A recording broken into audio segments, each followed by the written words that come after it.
आज की इस क्लास में हम बात करेंगे सत्र 2023-24 और प्रतिदर्श प्रश्न पत्र 2023-24 का पेपर। और पेपर के पहले जो प्री बोर्ड पेपर होता है सैंपल पेपर है कक्षा 10वीं विषय रहेगा आपका गणित, जिसमें पूर्णांक 70 नंबर का होगा।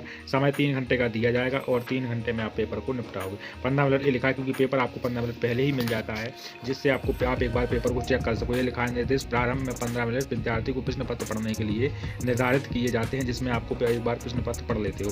अभी आप सभी को सामान्य निर्देश सबको मालूम होते हैं, सभी प्रश्न अनिवार्य होते हैं, 1 से लेकर कहाँ तक विकल्प लेकर। इसमें बहुविकल्प क्वेश्चन 20 दिए गए हैं, ठीक है ना। तो ये बहुविकल्प 20 आपको देख लेना है, इसमें से ही आपकी परीक्षा में पूछा जाएगा। पहला होता है बहुविकल्पीय प्रश्न लिखिए। तो मेरे भाई, अगर आप चैनल पर पहली बार आए हो तो चैनल को सब्सक्राइब कर लो, वीडियो में नए हो तो वीडियो के बाद लाइक शेयर जरूर कर देना, बने रहिएगा क्लास में अंत तक। बहुविकल्पीय प्रश्न पहला होता है किन्हीं दो संख्याओं का एलसीएम 60 तथा एचसीएम 3 है तो एक संख्या 12 है तो दूसरी संख्या कितनी होगी। आप खुद जानते हो कि एलसीएम कहलाता है लोवेस्ट कॉमन मल्टीपल्स और हाईएस्ट एचसीएफ कहलाता है हाईएस्ट कॉमन फैक्टर्स, इसलिए 60 और 3 दिया गया तो इसका होता सीधा 15, ठीक है ना।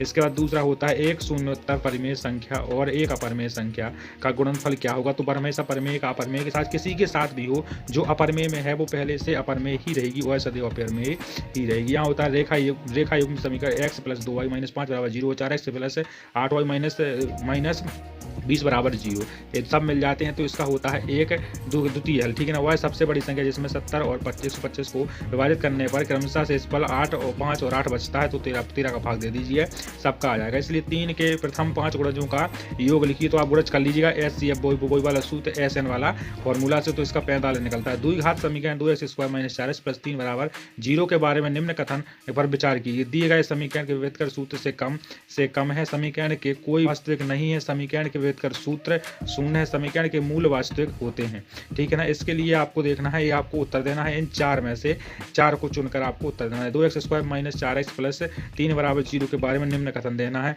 तो सबसे पहले देखो कि दिए गए समीकरण के विभेदकर शून्य से कम होता है, ये गलत है। समीकरण के कोई मूल वास्तविक नहीं होंगे तो ये तो होता है, ठीक है ना। समीकरण के विभेदकर का सूत्र तो सी और डी वाला सही हो जाएगा, ठीक है ना। तो सी और डी वाला सही हो जाता है, ठीक है। फिर देखना है ए ओ बी सी के एक आयत जिसमें 3 शीर्ष दिए गए हैं, इसका हमें विकर्ण ज्ञात करना है। ये सवाल देखो सॉल्व करना पड़ेगा। यदि समीकरण तो x² + kx - 5/4 = 0, एक मूल्य 1/2 है तो दूसरा मूल्य कितना होगा, इसको भी सॉल्व करके बता पाएंगे। दो त्रिभुज समरूप होते हैं, बिल्कुल सत्य बात होते हैं, यदि उनके संगत कोण बराबर होते हैं, यदि उनकी संगत भुजाएं एक ही अनुपात में होती हैं तो उपर्युक्त दोनों हो जाते हैं, ठीक है ना। इसके यदि एक समकोण त्रिभुज ABC कोण C = 90 डिग्री है तो AC = 3 सेंटीमीटर और BC = 4 सेंटीमीटर, तो बिंदु C से जाने वाले बिंदु की माध्यम क्या होगी जी आपको ज्ञात करना है। यदि sin θ - cos θ = 1 हो तो sin 4 θ + cos 4 θ का मान कितना होगा, तो इसका मान भी एक ही होगा, ठीक है ना। देखना है sin 2a = 2 sin a तब सत्य होगा जबकि a बराबर कितना हो, a = 45 डिग्री हो तब,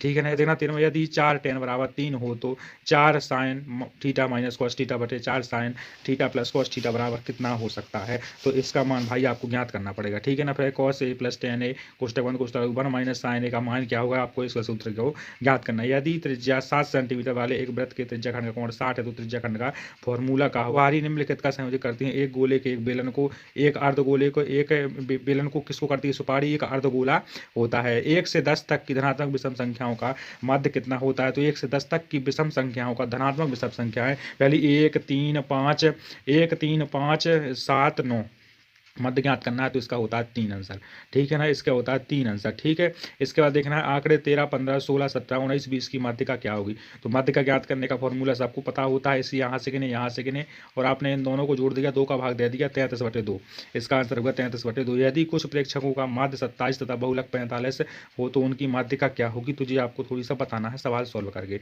20वां होता है भाई मेरे, जब एक पासे को फेंका जाता है तो 3 से छोटे एक सम आने की प्रायिकता क्या होगी। 3 से छोटा एक सम आने की प्रायिकता होगी, तो 3 से छोटा आप जानते हो कि 3 से छोटे 2 होते हैं, एक सम होता है 2, यानी 2 बटे हो जाएगा 6, यानी 1/2, इसका 2/6 होगा तो 1/3 इसका आंसर हो जाएगा। इसके बाद देखेंगे हम सही खंड वाला सत्य 2 नंबर वाला स्पष्ट कीजिए। 3 × 5 × 7 + 7 एक अभाज्य संख्या है, क्यों जी आपको सवाल दिया गया है। इसके बाद देखना दो घनों जिसमें प्रत्येक का घन 64 सेंटीमीटर है, के संलग्न फलकों को मिलाने वाले एक ठोस का बनाया जाता है, उसका घन आप ज्ञात कीजिए। इसका एक परिमित आ गया, आप माध्य ज्ञात करने के लिए एक आ चुका है। बिंदु -4, 6 बिंदुओं, 6, 10 और 3 -8 को जोड़ने वाले रेखाखंडों के अनुपात में विभाजित किया जाता है। इसके बाद 4 नंबर का होता है एक्स और वाई के एक में ऐसा संबंध याद कीजिए।